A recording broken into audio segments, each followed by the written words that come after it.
Voilà, nous voilà à nouveau réunis. Bonjour à tous pour la suite et la fin du chapitre 23, j'imagine, puisqu'il n'en reste plus beaucoup.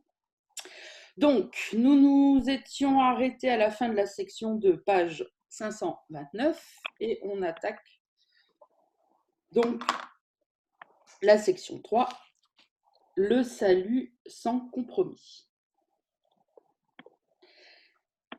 Quelqu'un a laissé son micro ouvert, fermez bien vos micros parce que j'entends des petits bruits. N'est-il pas vrai que tu ne reconnais pas certaines des formes que peut prendre l'attaque? S'il est vrai que l'attaque sous n'importe quelle forme te blessera, et le fera tout autant que sous une autre forme que tu reconnais, alors il doit suivre que tu ne reconnais pas toujours la source de la douleur.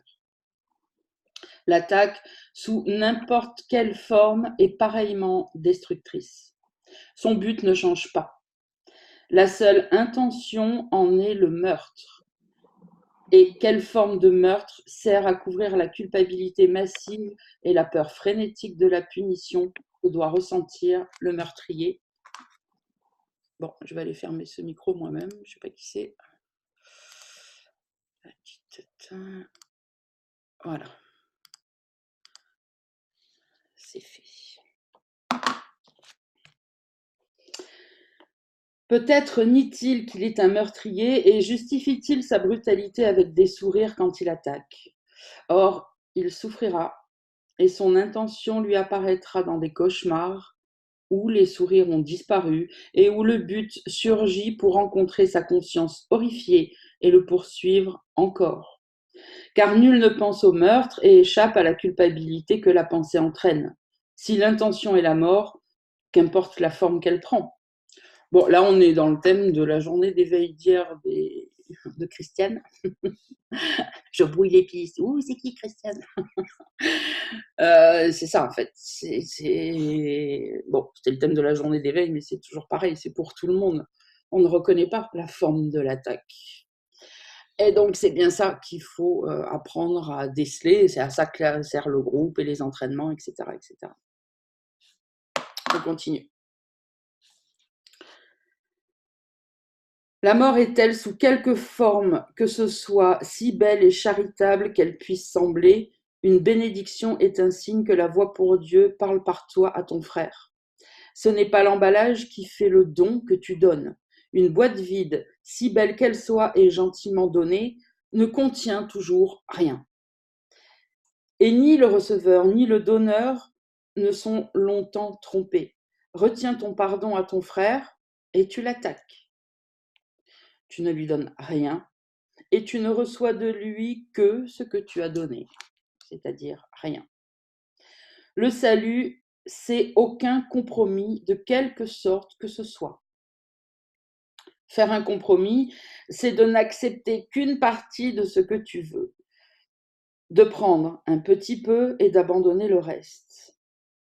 Le salut n'abandonne rien, il est complet pour chacun.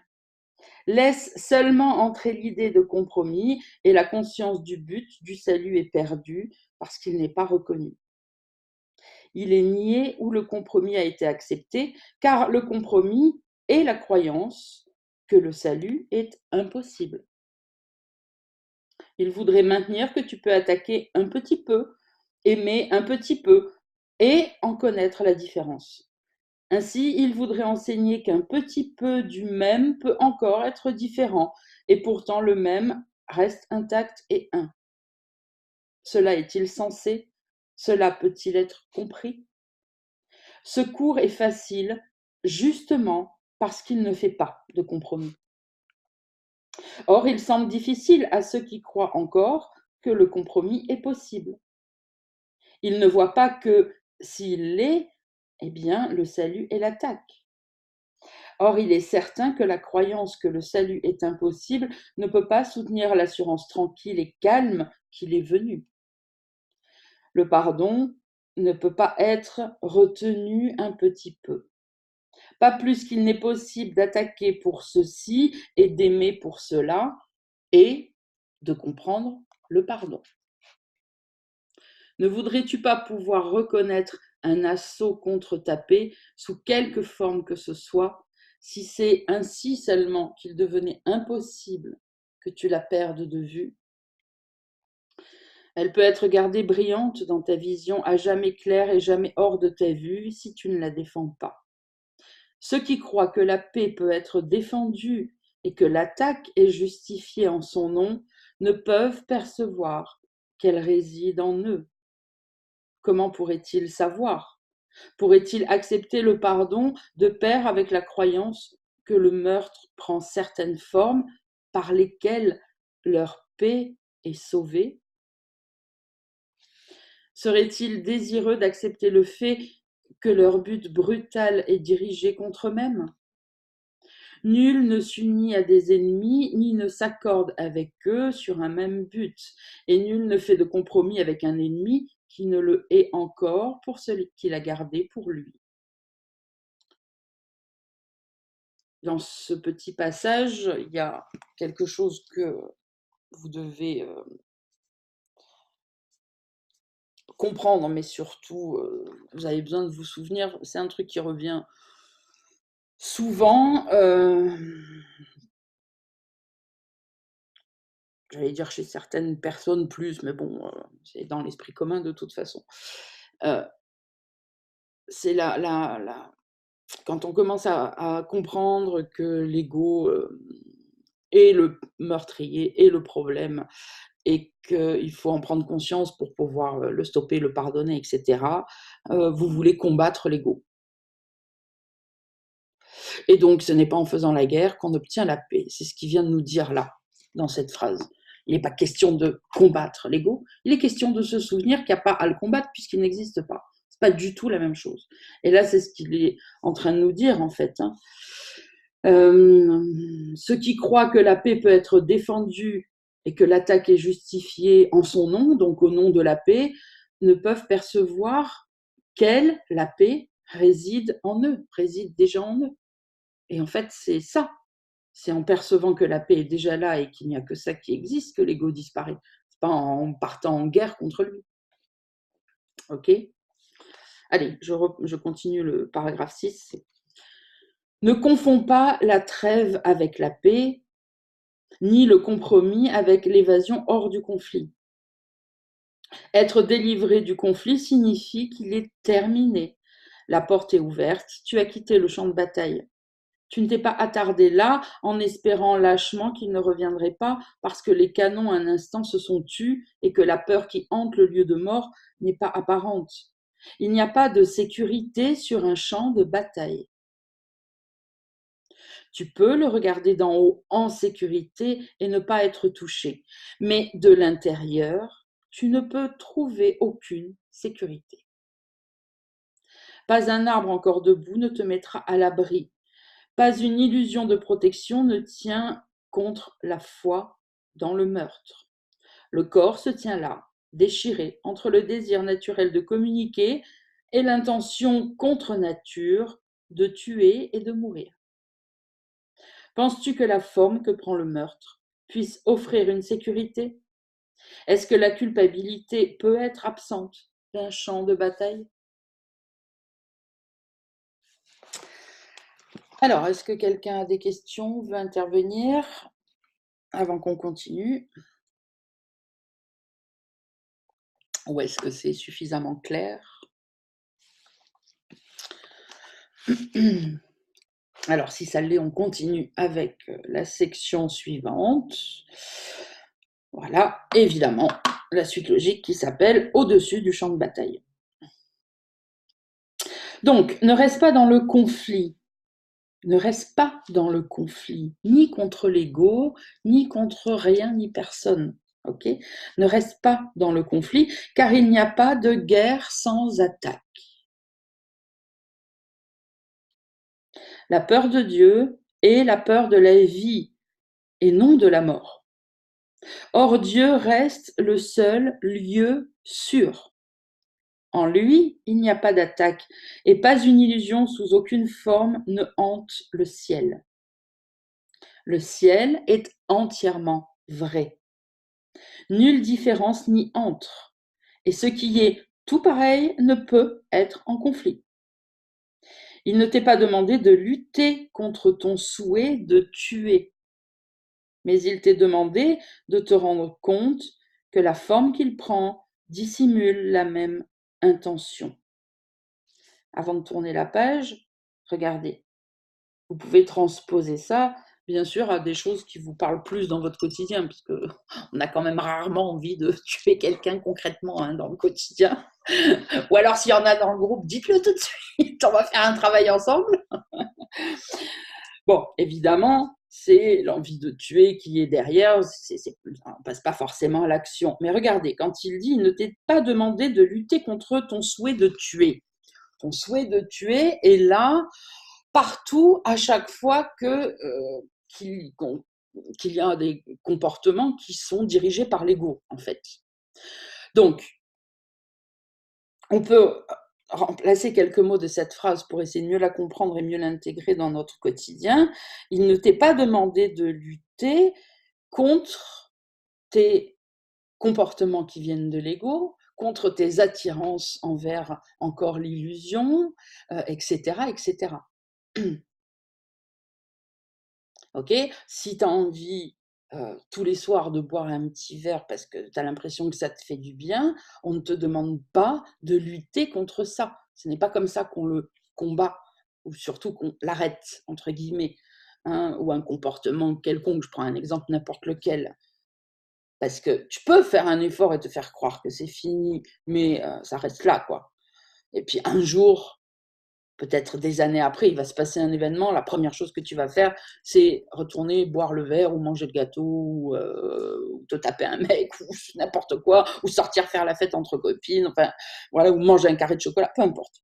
Donc, il ne t'est pas demandé de lutter contre ton souhait de tuer, c'est-à-dire contre ton comportement, contre tes attirances encore envers l'illusion, etc. Il t'est demandé de te rendre compte que la forme qu'il prend dissimule déjà l'intention de tuer, la même intention, et surtout, il t'est demandé de pardonner. Bon, il va sûrement le dire après, mais il faut le comprendre, ça. Il t'est demandé de le pardonner. Il n'y a que comme ça qu'on défait les choses. C'est là, on le constate, on ne peut rien faire, on ne peut pas changer le scénario et on ne peut pas corriger nous-mêmes notre esprit inconscient. Donc, on ne peut que le regarder, se souvenir que c'est une illusion, au moins au niveau intellectuel, et le donner au Saint-Esprit pour que lui s'en occupe. Et un jour, ça tombera. Un jour, ça disparaîtra. Pourquoi un jour? Parce qu'évidemment, il faut le repardonner, faut éplucher l'oignon petite couche par petite couche, surtout quand c'est des choses comme ça qui sont très fortes en nous. Voilà, de toute façon, on apprend à pardonner, notre pardon n'est pas parfait, donc on pardonne, on pardonne, on pardonne. Mais c'est vraiment ça qu'il faut comprendre là déjà dans ces phrases-là, et ça rejoint ce que je disais tout à l'heure. Il ne faut pas rentrer en guerre contre l'ego, contre tes mauvais comportements, contre tes mauvaises habitudes, contre non.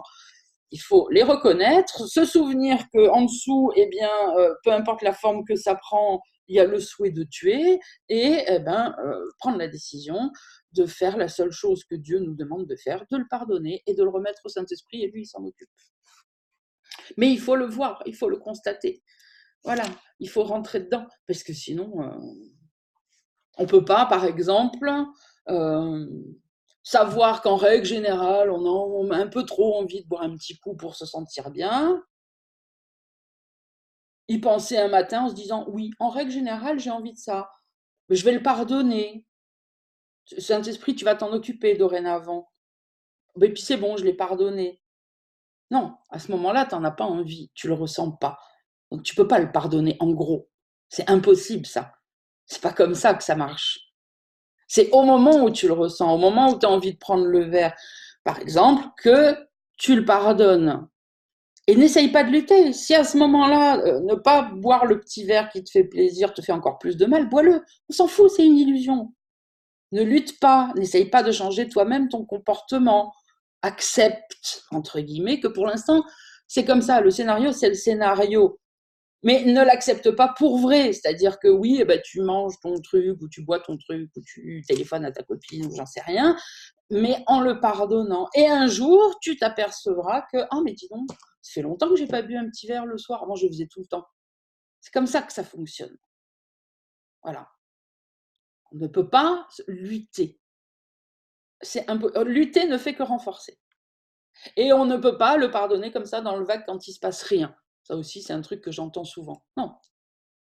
Parce que si on essaye de faire ça, c'est parce qu'on a peur de la tentation et d'y succomber. Donc c'est au moment où la tentation est là qu'il faut agir.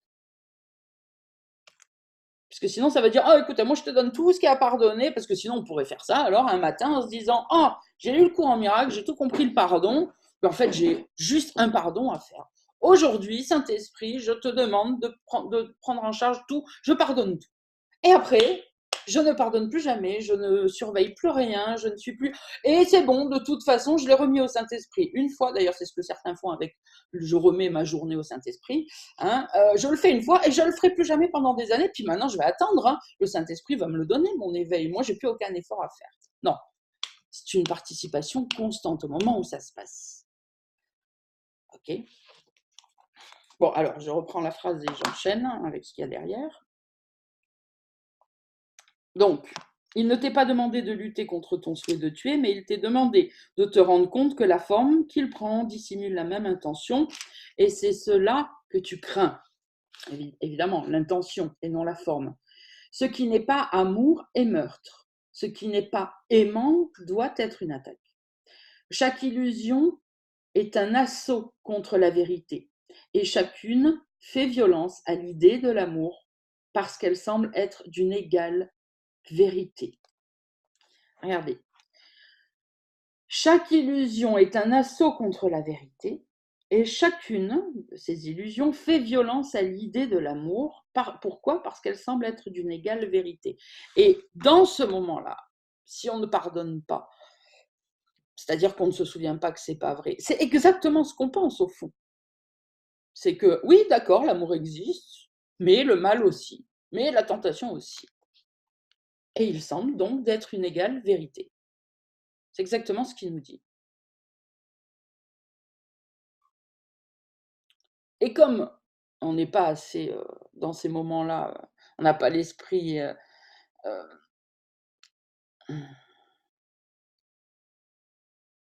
assez avancé pour se souvenir constamment de la vérité, pour avoir conscience de ce qui est en train de se passer, de ce qu'on est en train de dire, on ne voit pas que c'est une hérésie. C'est-à-dire que nous, on se dit: «Oui, bah, d'accord, les 2 existent, il est où le problème?» Oui, non, mais le problème, c'est que c'est pas possible. C'est ou l'un ou l'autre. Mais sur le moment, quand on est dedans et qu'on fait rien, on peut se dire: «Oui, bah, c'est logique».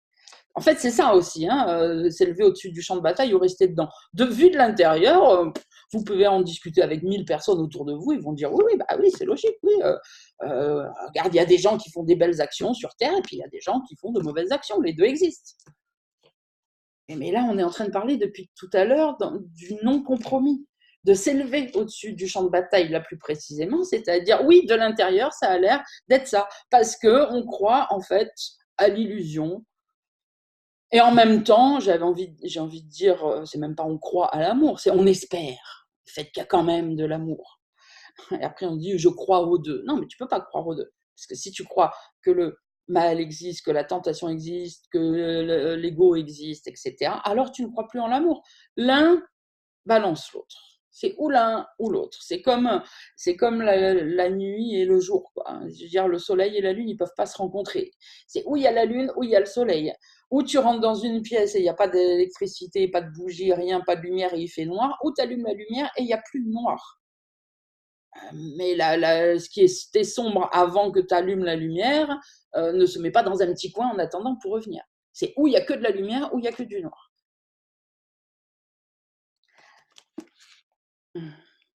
Donc, on continue. Qu'est-ce qui peut être égal à la vérité et pourtant si différent? Le meurtre et l'amour sont incompatibles. Or, s'ils sont vrais tous les deux, alors ils doivent être les mêmes et indistinguables l'un de l'autre. Ainsi seront-ils pour ceux qui voient le Fils de Dieu un corps. Car ce n'est pas le corps qui est comme le Créateur du Fils. Écoutez bien pour tous ceux qui viennent des religions, ce n'est pas le corps qui est comme Dieu. Hein, le créateur du Fils, c'est Dieu. Ce n'est pas le corps qui est comme Dieu. Est-ce que ce qui est sans vie, est-ce ce qui est sans vie ne peut pas être le fils de la vie. Bon, et ce qui est sans vie, oui, je dis mal. Et ce qui est sans vie ne peut pas être le fils de la vie. Là, il est en train de nous dire, et le corps qui n'a pas de vie ne peut pas être le fils de la vie, donc ne peut pas être le fils de Dieu. Il nous redit la même chose avec d'autres mots, hein. Donc je reprends la phrase 5, je vais bien le lire d'un seul coup. Car ce n'est pas le corps qui est comme le créateur du Fils, et ce qui est sans vie ne peut pas être le Fils de la vie. Comment un corps peut-il être étendu jusqu'à tenir l'univers? Peut-il créer et être ce qu'il crée? Et peut-il offrir à ses créations tout ce qu'il est sans jamais subir de perte? Dieu ne partage pas sa fonction avec un corps. Il a donné la fonction de créer à son Fils parce qu'elle est la sienne. Ce n'est pas un péché de croire que la fonction du Fils est le meurtre, c'est une insanité. Point. Voilà pourquoi la morale ne peut avoir aucun rôle sur votre chemin d'éveil.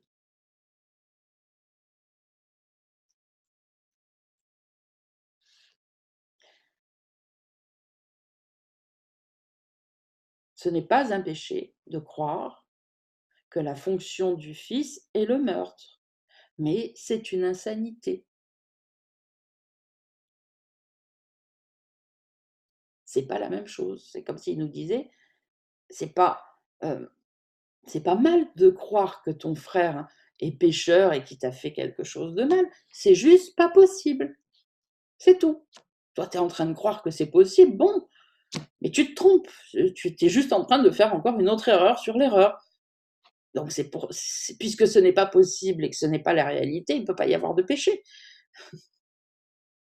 Encore une fois, je ne sais plus à qui je disais ça cette semaine. C'est comme si je vous disais, il y a un chien là à côté de moi. Ah, vous le voyez pas? Moi, je le vois très bien. Putain, il vient de pisser sur le parquet, il fait chier. Je lui en veux. Puis de toute façon, c'est ma faute, j'ai fait rentrer à la maison, je suis coupable. Maintenant, le parquet est abîmé. Le Saint-Esprit te dirait, mais arrête la fumette, chérie, il n'y a pas de chien. Regarde, il n'y a pas de chien. Donc, il n'y a pas de péché, puisqu'il n'y a pas de chien, il n'a rien fait, c'est dans ta tête. Arrête l'héroïne. Parce que, ou les champignons hallucinogènes, enfin, je sais pas quoi, ces trucs-là qui font apparemment halluciner. Arrête. Il n'y a pas de chien. Donc arrête de me dire, ah, il a fait quelque chose de mal, j'ai fait quelque chose de mal, je suis pécheur, vite, il faut que je me crucifie. Non, il n'y a pas de chien. Quand tu vas te souvenir de ça, tu vas voir que tout le reste va disparaître. C'est ça, hein, c'est rien de plus que ça.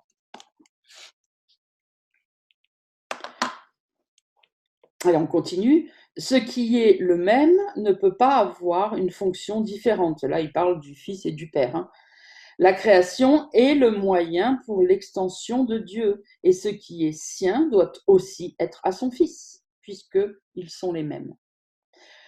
Soit que le Père et le Fils sont des meurtriers, donc, soit qu'aucun ne l'est.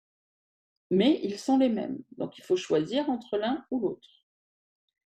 La vie ne fait pas la mort, créant comme elle-même. La belle lumière de ta relation est comme l'amour de Dieu. Elle ne peut pas encore assumer la sainte fonction que Dieu a donnée à son Fils, car ton pardon de ton frère n'est pas encore complet. Ainsi, il ne peut pas être étendu à toute la création. Chaque forme de meurtre et d'attaque qui t'attire encore et que tu ne reconnais pas pour ce qu'elle est, limite la guérison et les miracles que tu as le pouvoir pourtant d'étendre à tous. Or, le Saint-Esprit comprend comment augmenter tes petits dons et les rendre puissants. Il comprend aussi comment ta relation est soulevée au-dessus du champ de bataille et n'y est plus. Voici ton rôle. Te rendre compte que le meurtre, sous n'importe quelle forme, n'est pas ta volonté. Passer par-dessus le champ de bataille est donc maintenant ton but. Sois soulevé et regarde-le d'un lieu plus élevé. De là, la perspective sera tout à fait différente. Ici, en plein milieu, il semble très réel. Ici, tu as choisi d'en faire partie. Ici, le meurtre est ton choix. Or, d'en haut, le choix est les miracles au lieu du meurtre. Et le point de vue qui vient de ce choix te montre que la bataille n'est pas réelle et qu'il est donc facile d'en échapper. Les corps peuvent se battre, mais le heurt des formes est insignifiant. Et il est terminé quand tu te rends compte, bien qu'il n'a jamais commencé. Comment une bataille peut-elle être perçue comme néant quand tu t'y lances? Comment la vérité des miracles peut-elle être reconnue si le meurtre est ton choix?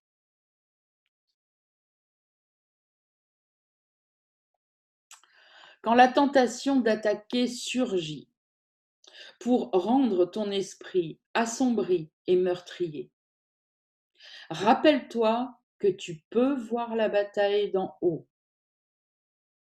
Même sous des formes que tu ne reconnais pas, tu connais les signes. Il y a un élancement de douleur, un pincement de culpabilité et par-dessus tout une perte de paix. Et cela, tu le connais bien. Quand ils se produisent, ne quitte pas ta place là-haut, mais choisis vite un miracle au lieu du meurtre. Et Dieu lui-même et toutes les lumières du ciel se pencheront doucement vers toi et te soutiendront. Car tu as choisi de rester là où il, Dieu, voudrait que tu sois. Et nulle illusion ne peut attaquer la paix de Dieu et son Fils ensemble. Donc, vous voyez que là, encore une fois, pour ceux, des fois qui disent que le courant miracle n'est pas très concret, là, c'est très, très concret, tout ce paragraphe-là. Ne serait-ce que la première phrase, quand la tentation d'attaquer surgit en toi, je pourrais rajouter, pour rendre ton esprit assombri et meurtrier, allez, je finis même pas la phrase. C'est pas une expérience que vous faites au quotidien, ça? Si vous avez pris l'habitude, commencé en tout cas à prendre l'habitude, grâce aux entraînements que je vous ai proposé de faire, de commencer à observer vos pensées de jugement, donc vos pensées d'attaque, 1000 fois par jour, en regardant voilà, n'importe quoi, en écoutant la radio, en regardant une émission politique et en observant, par exemple, votre esprit en train d'attaquer, de critiquer, d'attaquer, de critiquer, d'attaquer, de critiquer, et d'avoir une opinion, et ça c'est bien, et ça c'est pas bien, et lui il est bien, et lui il est gentil, et lui il est méchant, et lui c'est un con, et lui machin, et puis c'est pas comme ça qu'il faut faire, puis moi je ferai comme ça. Ça, c'est l'attaque. Quand la tentation d'attaquer surgit, la tentation vient et on y cède. Et blablabla, et blablabla, et blablabla. Et puis, qu'est-ce qu'il est en train de nous dire après? Ben, on ne se sent pas bien. Il nous le décrit après. Donc, quand la tentation d'attaquer surgit, rappelle-toi que tu peux voir la bataille d'en haut. Même sous des formes, là il reparle de nouveau de la tentation d'attaquer, même sous des formes que tu ne reconnais pas, puisque c'est de ça dont on est en train de parler. C'est-à-dire que tu peux très bien ne pas être conscient que là, la pensée qui vient de dire « Oh, dis donc, elle serait mieux sans son chapeau », c'est une attaque. Toi, tu dis « Oh, c'est rien, on s'en fout, aucune importance, je suis en train d'attaquer personne ». Donc, même, je reprends, sous des formes que tu ne reconnais pas, là il parle de l'attaque, tu connais les signes de l'attaque. Et c'est ça qu'il faut vous entraîner à reconnaître. C'est tous les exercices que je vous propose de faire, c'est ça. Et oui, c'est quoi les signes? Il y a un élancement de douleur, un pincement de culpabilité et par-dessus tout une perte de paix. Bien sûr, quand on est en train de penser ça en regardant, voilà, je dis une émission politique, des gens passer dans la rue, peu importe, notre voisin à table lors d'un repas familial, c'est bien sûr qu'on n'est plus en paix quand c'est ça qui est en train de se passer. Alors évidemment, si on n'est pas attentif, on n'en est peut-être pas conscient, on ne se rend pas compte. De toute façon, on a tellement l'habitude de ne pas être en paix, comme je dis toujours, que ça nous paraît la norme en fait. Mais si on se scanne bien, on voit bien que non, mais non, là, je ne suis pas heureuse. Je suis pas heureux. Il y a peut-être l'impression d'avoir une satisfaction de surface là, de dire t'as vu l'autre, elle a encore dit ça, putain, mais c'est pas possible. Ça a l'air d'être une satisfaction, mais en dessous, en fait, tu te sens pas bien du tout. Tu serais bien plus aisé à ne penser à rien, à être en paix. Là, tu aurais le sourire. Parce que quand tu penses des trucs comme ça, il n'y a pas un sourire sur ton visage. Donc, vous voyez, c'est très concret. Je vous donne tous ces exemples pour que vous voyez que c'est très très concret. Effectivement, la forme des mots, le langage un peu soutenu et tout peut nous paraître, nous faire croire que c'est très abstrait ce qu'il nous dit. C'est très concret là. Hein. Voilà, les premières phrases, il nous parle de notre quotidien. Quand la tentation d'attaquer surgit, pour rendre ton esprit assombri et meurtrier, et oui, ce sont des élans de meurtre quand on commence à critiquer comme ça. Bien sûr, rappelle-toi donc que tu peux voir la bataille d'en haut. Ça, vous devez vous en souvenir dans ces moments-là. Je peux m'élever au-dessus de ça. Parce qu'évidemment, il faut en avoir conscience pour pouvoir commencer à essayer de le faire. Et si on n'en a pas conscience et qu'on ne sait pas quoi faire, on continue à faire comme d'habitude.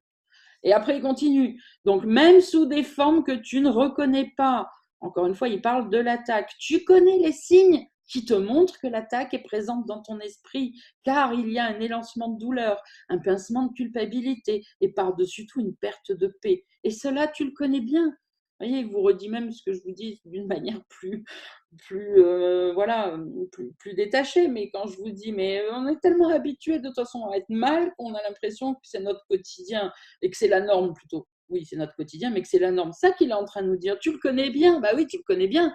Ce sentiment, cette émotion, ce ressenti, c'est ton quotidien. Tant que tu n'as pas commencé à essayer de nettoyer ton esprit, tant que tu ne rentres pas dans la pratique du pardon. Et c'est pour ça qu'il nous dit, tu le connais bien. Et quand ils se produisent, ne quitte pas ta place de là-haut. Bon, là, évidemment, on parle pour des étudiants un peu plus avancés. On est au chapitre 23. C'est là ce qu'il est en train de dire. Je vais la relire après bien comme il faut cette phrase. C'est ce que je vous dis depuis un moment, quand souvent je vous dis soyez heureux du matin au soir. Débrouillez-vous pour être heureux du matin au soir.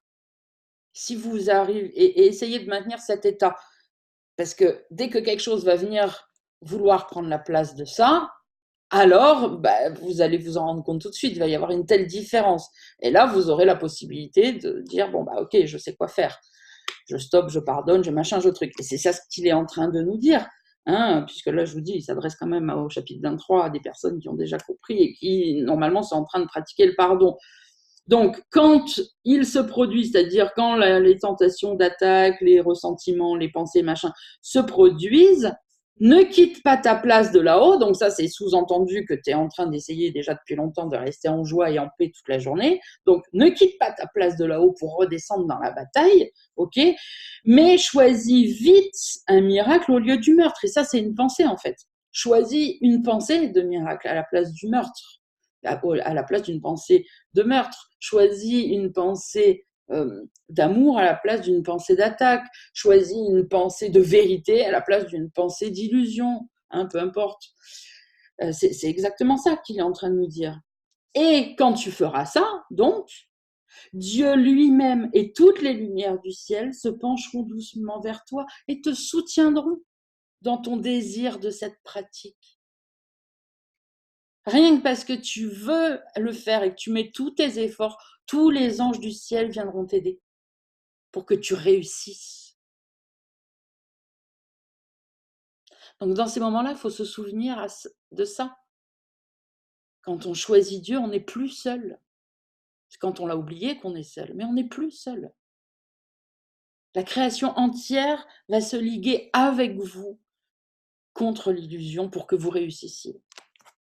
C'est grâce à ça qu'on réussit. Parce que si on essaie de le faire tout seul, on échouerait à chaque fois. Ce serait impossible. Et donc après, il nous dit pourquoi. Voilà. Dieu lui-même et toutes les lumières du ciel se pencheront doucement vers toi et te soutiendront, car tu as choisi de rester là où Dieu veut que tu sois. Hein, on va me changer le temps.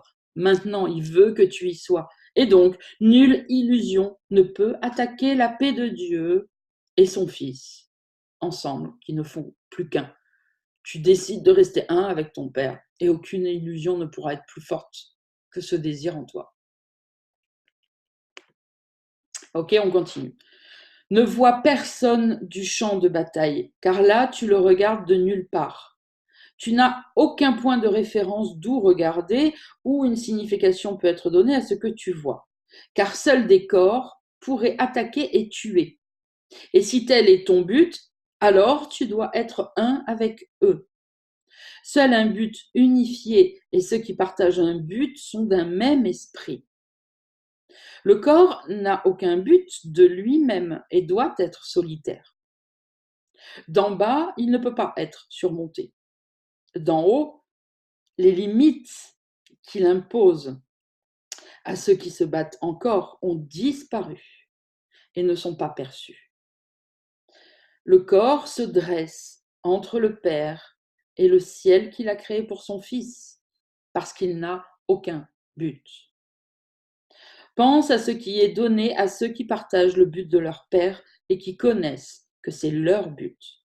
Il ne leur manque rien. Toute espèce de chagrin est inconcevable. On peut la stabiloter, celle-là. Toute espèce de chagrin est inconcevable. Seule la lumière qu'ils aiment est dans leur conscience, et donc seul l'amour, lui, sur eux à jamais. Il est leur passé, leur présent et leur futur, toujours le même, éternellement complet et entièrement partagé. Ils connaissent qu'il est impossible que leur bonheur puisse jamais subir aucune sorte de changement. Celle-là aussi. Ils connaissent qu'il est impossible que leur bonheur puisse jamais subir aucune sorte de changement. Tu penses peut-être que le champ de bataille peut offrir quelque chose que tu puisses gagner. Cela peut-il être quoi que ce soit qui t'offre un calme parfait et un sentiment d'amour si profond et si tranquille qu'aucune trace de doute ne puisse jamais entacher ta certitude et qui durera à jamais? Donc là, on va simplifier la formule. Là, il est en train de nous dire, est-ce que toi qui crois encore que de rester dans l'illusion de vivre ta vie illusoire à laquelle tu crois peut encore t'offrir quelque chose? Est-ce que ce quelque chose que tu essayes d'atteindre, est-ce que ça peut être un calme parfait, un sentiment d'amour si profond et si tranquille qu'aucune trace de doute ne puisse jamais entacher ta certitude? Est-ce que tu crois vraiment que le monde peut t'apporter ça? Et évidemment, il rajoute et qui durera à jamais, bien sûr, tout ça enrobé dans éternellement.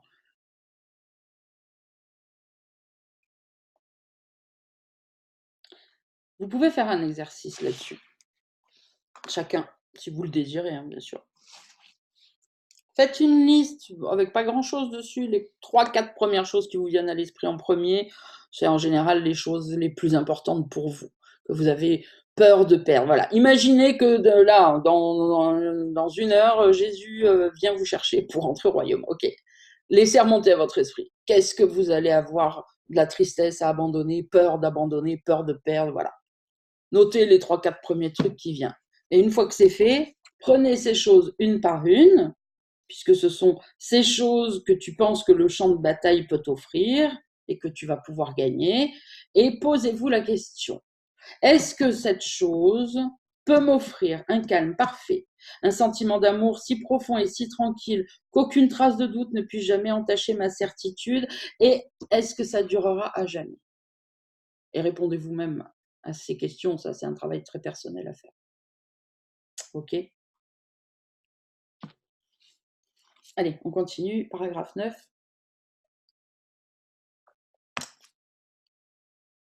Ceux qui ont la force de Dieu dans leur conscience ne pourraient jamais penser à faire bataille.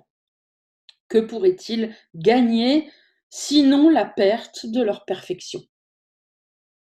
Car tout ce qui est disputé sur le champ de bataille est du corps, quelque chose qu'il semble offrir ou posséder. Nul qui connaît qu'il a tout ne pourrait chercher une limitation, ni ne pourrait accorder de la valeur aux offrandes du corps. De la sphère tranquille au-dessus du champ de bataille, La nature insensée de la conquête est tout à fait apparente. Qu'est-ce qui peut entrer en conflit avec tout?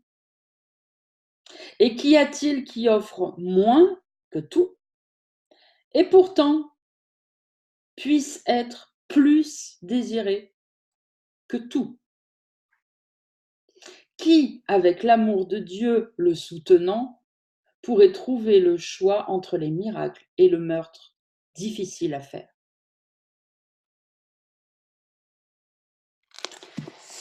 Bon, magnifique fin. Allez, on est large, on a le temps. On commence le chapitre 24. Bon, à moins que quelqu'un veuille intervenir sur cette fin de chapitre 23. Sinon, on démarre tout de suite la suite.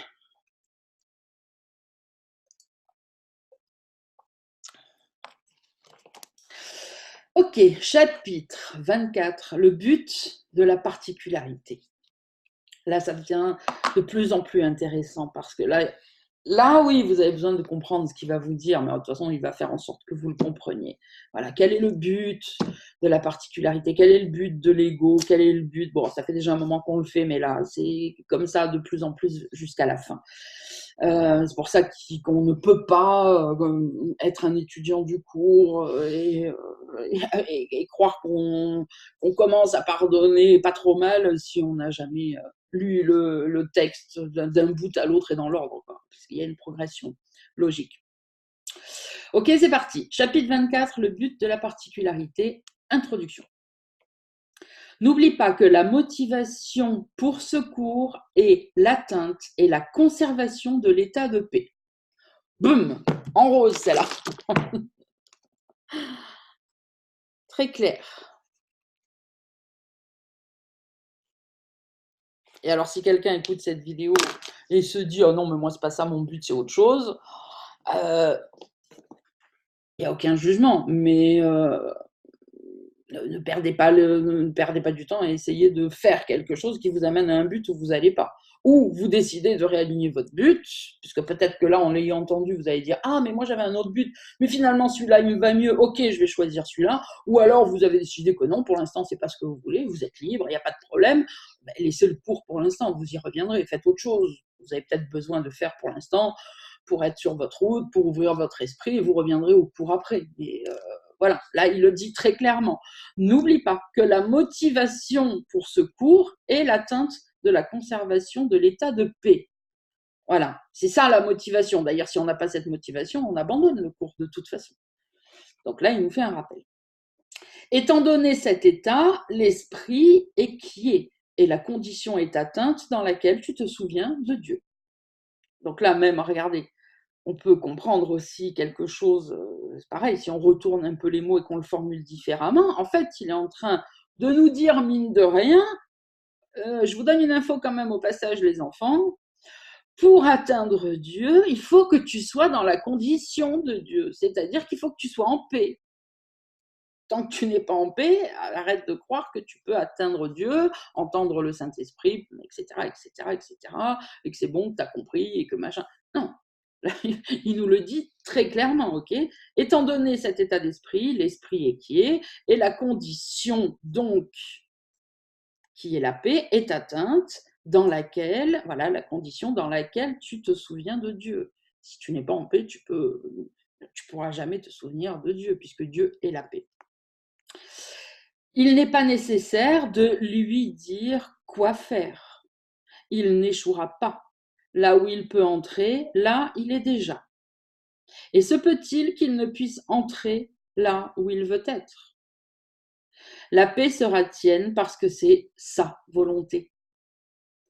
Peux-tu croire qu'une ombre puisse retenir la volonté qui tient l'univers en sécurité? Dieu n'attend pas que les illusions le laissent être lui-même, pas plus que son Fils. Ils sont, point.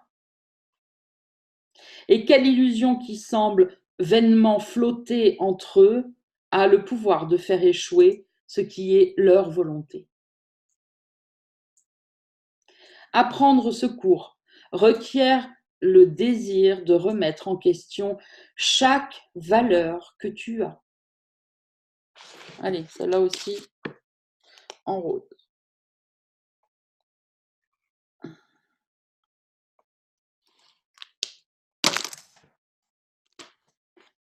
Apprendre ce cours requiert le désir de remettre en question chaque valeur que tu as. Pas une ne peut être gardée cachée et obscure, sinon elle compromet ton apprentissage. Aucune croyance n'est neutre. Chacune a le pouvoir de dicter chaque décision que tu prends. Car une décision est une conclusion basée sur tout ce que tu crois. C'est la conséquence de la croyance, qui s'ensuit aussi sûrement que la souffrance suit la culpabilité et que la liberté suit l'impeccabilité. Il n'y a pas de substitut à la paix. Ce que Dieu crée n'a pas d'alternative. La vérité surgit de ce qu'il connaît, et tes décisions viennent de tes croyances aussi certainement que toute création a surgi dans son esprit à cause de ce qu'il connaît. Allez, on continue. Section 1, la particularité comme substitut à l'amour. L'amour est extension. Retenir le plus petit don, c'est ne pas connaître le but de l'amour. L'amour offre tout et pour toujours. Retiens une seule croyance, une seule offrande, et l'amour a disparu, parce que tu as demandé à un substitut de prendre sa place. Et maintenant la guerre, le substitut à la paix, doit venir avec la seule alternative à l'amour que tu puisses choisir. C'est que tu l'aies choisi qui lui a donné toute la réalité qu'elle semble avoir. Les croyances ne s'attaqueront jamais ouvertement les unes aux autres parce que les résultats conflictuels sont impossibles. Mais une croyance non reconnue est une décision de faire la guerre dans le secret, où les résultats du conflit sont gardés inconnus et jamais ne sont portés à la raison pour être considérés sensés ou non. Et beaucoup de résultats insensés ont été atteints, et des décisions insignifiantes ont été prises et gardées cachées pour devenir des croyances, auxquelles le pouvoir est maintenant donné de diriger toutes les décisions subséquentes. Ne te trompe pas sur le pouvoir qu'ont ces guerriers cachés de troubler ta paix, car elle est à leur merci tant que tu décides de la laisser là. Les ennemis secrets de la paix, ta moindre décision de choisir l'attaque au lieu de l'amour, non reconnu et prompt à te provoquer au combat et à une violence bien plus intégrale que tu ne le penses, sont là par ton choix. Donc, je le relis parce que la manière dont c'est formulé, c'est un peu difficile à attraper. Donc, les ennemis secrets de la paix. Et là, il nous décrit ce que sont les ennemis secrets de la paix. C'est-à-dire ta moindre décision de choisir l'attaque au lieu de l'amour. OK ? Donc maintenant, on enlève ce qui est entre parenthèses, entre les virgules là, et on va lire la phrase qui aura plus de sens comme ça. Les ennemis de la paix, donc non reconnus et prompts à te provoquer au combat et à une violence bien plus intégrale que tu ne penses, sont là par ton choix. Ne nie pas leur présence ni leurs terribles résultats. Tout ce qui peut être nié, c'est leur réalité, mais non leurs résultats. Ok. On le stabilote, celui-là, parce que ça, c'est le plus gros problème pour quelques étudiants un peu plus avancés qui ne comprennent pas la différence entre le bon déni et le mauvais déni. Et là, l'explication est donnée très simplement. Ce qu'il faut nier, c'est leur réalité et pas les résultats. Et donc, souvent, il y en a qui disent « Ah non, moi, je nie pas le résultat parce que c'est pas vrai. » Mais ou plutôt, je nie le résultat parce que c'est pas vrai. Non, ça marche plus. Il y a énormément de monde qui s'embrouille là-dedans et qui, en plus, après, sont persuadés qu'ils ont raison, c'est mort, quoi. On en a déjà vu passer plein dans le groupe. Donc là, c'est parfait, putain, mais alors vraiment, c'est la manière dont il le dit, c'est merveilleux, quoi. Ce qu'il faut nier, c'est leur réalité, pas les résultats. Pour l'instant, les résultats sont notre réalité, même si c'est irréel, parce qu'on fait l'expérience de nos hallucinations. Sandrine, Oui. c'est Marie-Micheline. Est-ce que tu pourrais donner un exemple dans le quotidien, un exemple simple, s'il te plaît? Ouais, attends, je finis. Je suis en train de réfléchir en même temps, enfin de demander plutôt un exemple en même temps.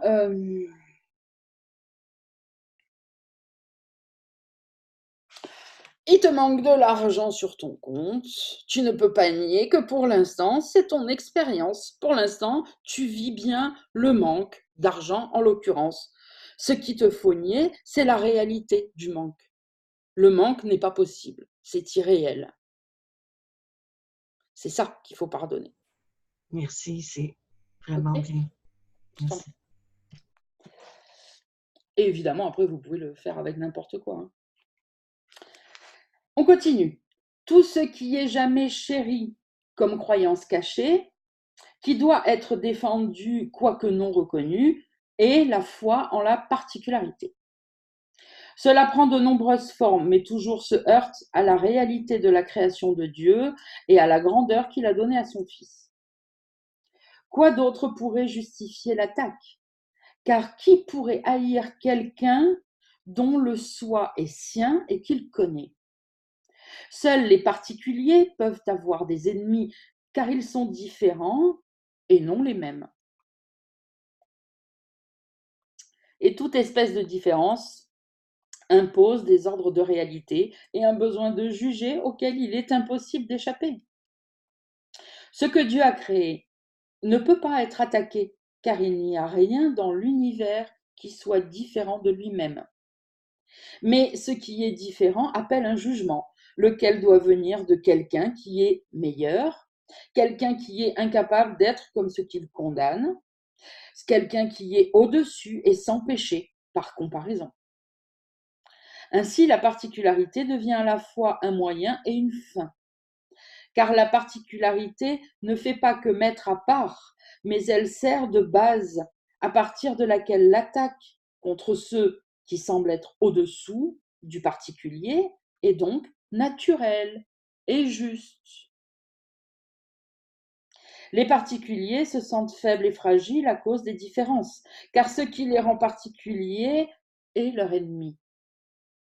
Or, ils protègent cette inimitié et l'appellent ami. En son nom, ils se battent contre l'univers, car il n'est rien au monde qu'ils estiment davantage. La particularité est le grand dictateur des décisions fausses.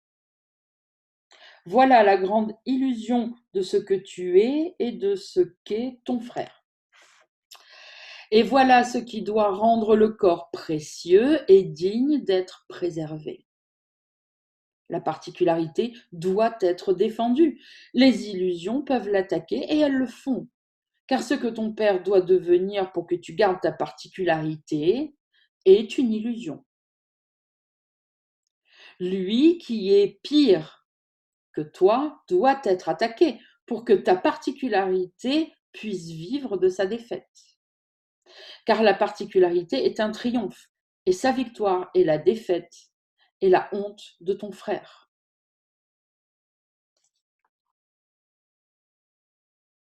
J'ai dit ton père tout à l'heure, hein, c'est un lapsus, à mon avis, c'est pas pour rien. Donc je vais le relire pour pas que ça embrouille tout le monde. Je recommence. Je recommence en haut de la page, phrase 4. La particularité doit être défendue. Les illusions peuvent l'attaquer et elles le font. Car ce que ton frère doit devenir pour que tu gardes ta particularité est une illusion. Lui qui est pire que toi doit être attaqué pour que ta particularité puisse vivre de sa défaite. Car la particularité est un triomphe et sa victoire est la défaite et la honte de ton frère. Comment peut-il vivre portant le poids de tous tes péchés?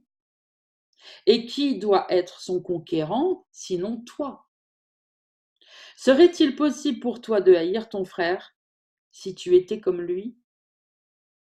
Pourrais-tu l'attaquer si tu te rendais compte que tu voyages avec lui vers un but qui est le même? Ne laiterais-tu pas à l'atteindre de toutes les façons possibles, ce but, si son atteinte du but était perçue comme tienne, tu es son ennemi en la particularité et son ami en un but commun. La particularité ne peut jamais partager, car elle dépend de buts que toi seul peux atteindre. Et lui ne doit jamais les atteindre, sinon ton but est compromis.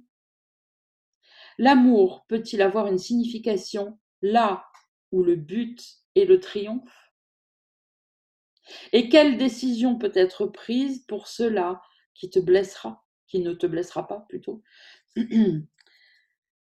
Et quelle décision peut être prise pour cela qui ne te blessera pas?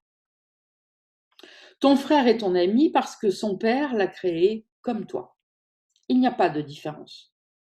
Tu as été donné à ton frère pour que l'amour puisse être étendu et non coupé de lui. Ce que tu gardes est perdu pour toi.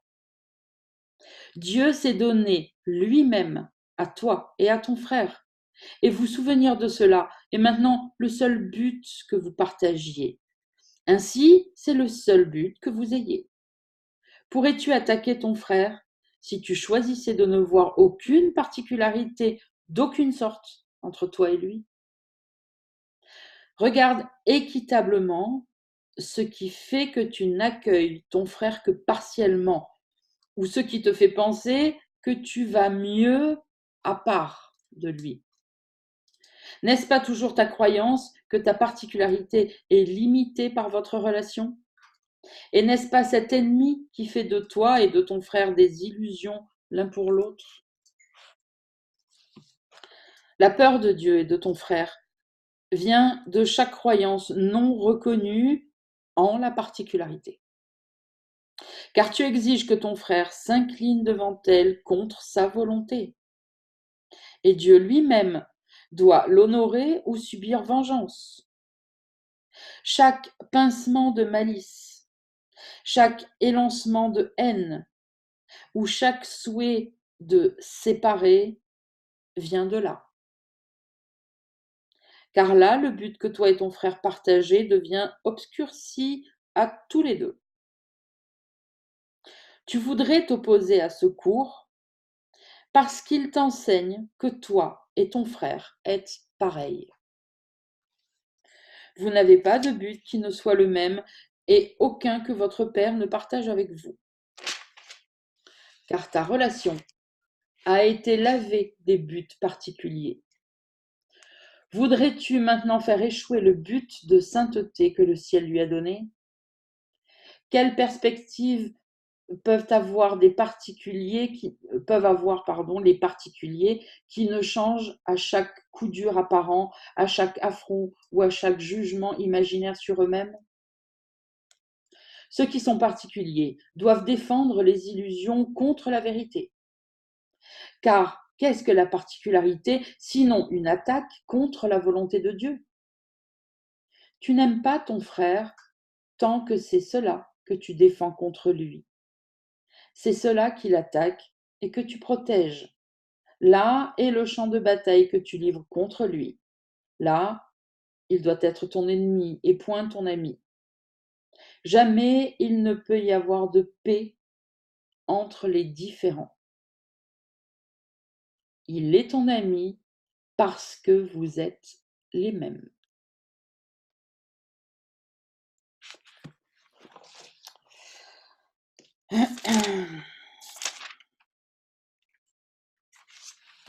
Allez, on continue. Section 2, la traîtrise de la particularité. La comparaison doit être un mécanisme de l'ego, car l'amour n'en fait aucune de comparaison. La particularité fait toujours des comparaisons. Elle est établie par un manque vu en un autre et elle est maintenue en cherchant et en gardant bien en vue tous les manques qu'elle peut percevoir. C'est cela qu'elle cherche et cela qu'elle regarde. Et toujours celui qu'elle diminue ainsi serait ton sauveur, si tu n'avais pas choisi plutôt de faire de lui une minuscule mesure de ta particularité. Face à la petitesse que tu vois en lui, tu te tiens grand et majestueux, propre et honnête, pur et sans souillure, par comparaison avec ce que tu vois. Et tu ne comprends pas non plus que c'est toi-même que tu diminues ainsi. La poursuite de la particularité est toujours au coût de la paix. Qui peut attaquer son sauveur et l'amoindrir, et pourtant reconnaître son fort soutien? Qui peut ôter de son omnipotence et pourtant partager son pouvoir? Et qui peut l'utiliser comme jauge de la petitesse et être délivré des limites? Tu as une fonction dans le salut, et sa poursuite t'apportera la joie. Mais la poursuite de la particularité doit t'apporter la douleur. Donc, je précise quand même, tu as une fonction dans le salut, le pardon. Ok? Et sa poursuite, donc la poursuite du pardon, t'apportera la joie. Mais la poursuite de la particularité doit t'apporter la douleur. Voilà un but qui voudrait faire échec au salut et ainsi aller à l'encontre de la volonté de Dieu. Estimer la particularité, c'est estimer une volonté étrangère à qui les illusions de toi-même sont plus chères que la vérité. La particularité est l'idée du péché rendu réel. Le péché est impossible même à imaginer sans cette base, car le péché a surgi de là, issu du néant, une fleur du mal sans aucune racine. Voilà le Sauveur qui s'est fait lui-même, le Créateur qui crée autrement que le Père et qui a fait son Fils à sa propre image et non à la sienne. Ces fils particuliers sont nombreux, jamais un, chacun en exil de lui-même et de celui dont ils font partie. Et ils n'aiment pas non plus l'unité qui les a créés, ne faisant qu'un avec lui. Ils ont choisi leur particularité au lieu du ciel et au lieu de la paix, et ils l'ont soigneusement emballée dans le péché pour la garder à l'abri de la vérité. Tu n'es pas particulier. En rose. Tu n'es pas particulier. Si tu penses l'être et voudrais défendre ta particularité contre la vérité de ce que tu es réellement, comment peux-tu connaître la vérité? Quelle réponse que donne le Saint-Esprit peut t'atteindre quand c'est ta particularité que tu écoutes et qui demande et répond? Sa minuscule réponse, muette dans la mélodie qui court éternellement de Dieu vers toi, en hommage aimant à ce que tu es, et tout ce que tu écoutes. Et cet ample chant d'honneur et d'amour pour ce que tu es semble silencieux et inentendu devant sa puissance. Tu tends l'oreille pour entendre sa voix muette, et pourtant l'appel de Dieu lui-même est muet pour toi. Tu peux défendre ta particularité, mais jamais tu n'entendras la voix pour Dieu à côté d'elle. Elle parle une langue différente et tombe dans des oreilles différentes. Pour chaque particulier, un message différent, ayant une signification différente est la vérité. Or, comment la vérité peut-elle être différente pour chacun? Les messages particuliers qu'entendent les particuliers les convainquent qu'ils sont différents et à part, chacun dans ses péchés particuliers et à l'abri de l'amour, qui ne voit pas du tout sa particularité. La vision du Christ est leur ennemie, car elle ne voit pas ce qu'ils voudraient regarder, et elle leur montrerait que la particularité qu'ils pensent voir est une illusion. Que verrait-il à la place? L'éclat rayonnant du Fils de Dieu, si pareil à son Père, que le souvenir de lui jaillit instantanément à l'esprit. Et avec ce souvenir, le Fils se souvient de ses propres créations, aussi pareil à lui qu'il l'est à son Père. Et tout le monde qu'il a fait et toute sa particularité, et tous ses péchés qu'il s'est à lui-même reprochés pour sa défense, s'évanouiront quand son esprit accepte la vérité sur lui-même, quand elle revient prendre leur place. Elle est longue, mais on va la stabiloter, celle-ci.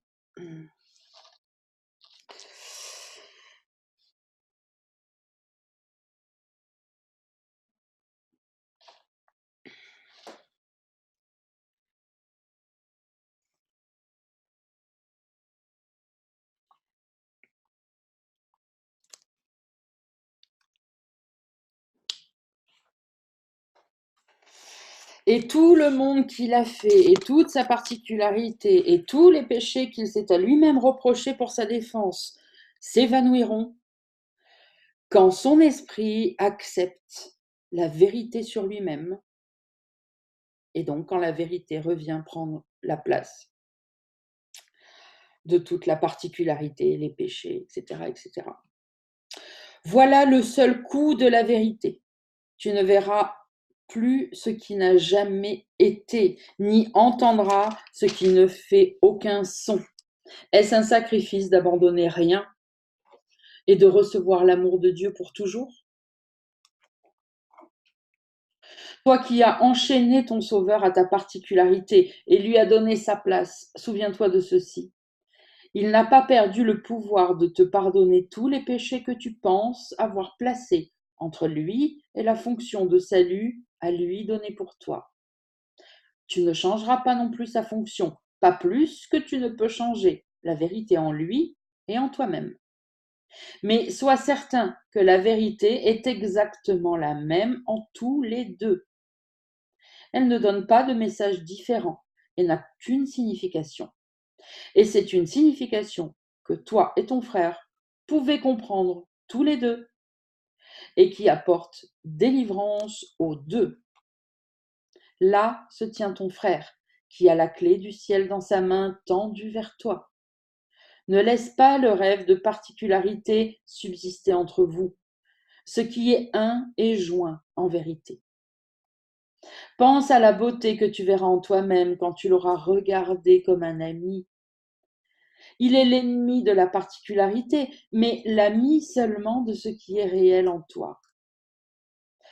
Aucune des attaques que tu pensais avoir faites contre lui ne lui a pris le don que Dieu voudrait qu'il te donne. Son besoin de le donner est aussi grand que le tien de l'avoir. Laisse-le te pardonner toute ta particularité et te rendre entier en esprit et un avec lui. Il attend ton pardon seulement pour pouvoir te le rendre. Il attend ton pardon. Oui, oui.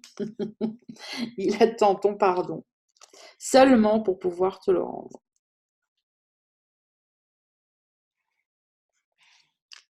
Et évidemment, c'est instantané. Ce n'est pas Dieu qui a condamné son Fils, mais toi, pour sauver sa particularité et tuer son soi, avec un grand S. Tu es rendu loin sur le chemin de la vérité, trop loin pour chanceler maintenant. Juste un pas de plus, et chaque vestige de la peur de Dieu se fondra en amour. La particularité de ton frère et la tienne sont ennemies et vouées en haine à se tuer l'une l'autre et à nier qu'elles sont les mêmes.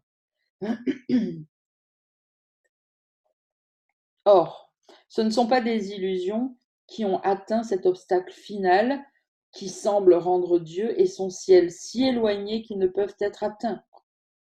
Ici, en ce saint lieu, se tient la vérité qui attend de vous recevoir, toi et ton frère, en une silencieuse bénédiction et en une paix si réelle et si intégrale que rien ne tient en dehors. Laisse toutes les illusions de toi-même en dehors de ce lieu où tu viens avec espoir et honnêteté. Voici le Sauveur qui te délivre de ta particularité. Il a besoin de ton acceptation de lui-même comme partie de toi, comme toi de la sienne. Vous êtes pareil à Dieu, comme Dieu l'est à lui-même. Et il n'est pas particulier, car il ne voudrait pas garder pour lui une seule partie de ce qu'il est, non donné à son Fils, mais gardé pour lui seul. Et c'est cela que tu crains, car s'il n'est pas particulier, alors il a voulu que son Fils soit comme lui, et ton frère est comme toi, non particulier, mais possédant tout, y compris toi. Ne lui donne que ce qu'il a, en te souvenant que Dieu s'est donné lui-même à toi et à ton frère d'un amour égal, afin que tous deux puissiez partager l'univers avec lui, qui a choisi que l'amour ne pourrait jamais être divisé et gardé séparé de ce qui est et doit être à jamais. Tu es à ton frère. Une partie de l'amour ne lui a pas été niée. Mais se peut-il que tu aies perdu parce qu'il est complet? Ce qui lui a été donné te rend complet, ainsi que lui. L'amour de Dieu t'a donné à lui et lui à toi, parce qu'il s'est donné lui-même. Ce qui est pareil à Dieu est un avec lui. Et seule la particularité pourrait faire que la vérité de Dieu et toi, ne faisant qu'un ensemble, ne faisant qu'un... bon, je recommence. Et seule la particularité pourrait faire que la vérité de Dieu et toi ne faisant qu'un semble être quoi que ce soit d'autre que le ciel, avec l'espoir de la paix enfin en vue. La particularité est le sceau de la traîtrise sur le don de l'amour.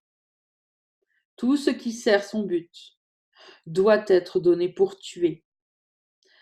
Pas un don portant son sceau qui n'offre traîtrise à donneur et receveur. Pas un regard Dieu qu'elle voile qui ne tombe sur une vue de mort. Pas un croyant en sa puissance qui ne recherche marché et compromis, qui établirait le péché comme substitut à l'amour et qui ne le serve fidèlement. Et pas une relation chérissant son but qui ne s'accroche au meurtre comme une arme de sécurité et un grand défenseur de toutes les illusions contre la menace de l'amour. L'espoir de particularité fait paraître possible que Dieu ait fait le corps pour être la prison qui garde son Fils loin de lui. Car il exige une place particulière où Dieu ne peut entrer et une cachette où nul autre que ton petit soi n'est le bienvenu. Rien n'est sacré ici que pour toi et toi seul, à part et séparé de tous tes frères, à l'abri de toute intrusion de la santé d'esprit dans les illusions, à l'abri de Dieu et à l'abri pour un éternel conflit. Voilà les portes de l'enfer que tu as refermées derrière toi pour gouverner dans la folie et la solitude ton royaume particulier, à part de Dieu et loin de la vérité et du salut. La clé que tu as jetée, Dieu l'a donnée à ton frère, dont les saintes mains te l'offrent quand tu es prêt à accepter son plan pour ton salut à la place du tien, le pardon. Comment pourrais-tu arriver à être prêt si ce n'est par la vue de toute ta misère et en prenant conscience que ton plan a échoué et qu'il manquera toujours de t'apporter quelque paix et quelque joie que ce soit. C'est à travers ce désespoir que tu voyages maintenant, et pourtant, ce n'est qu'une illusion de désespoir. La mort de la particularité n'est pas ta mort, mais ton éveil à la vie éternelle.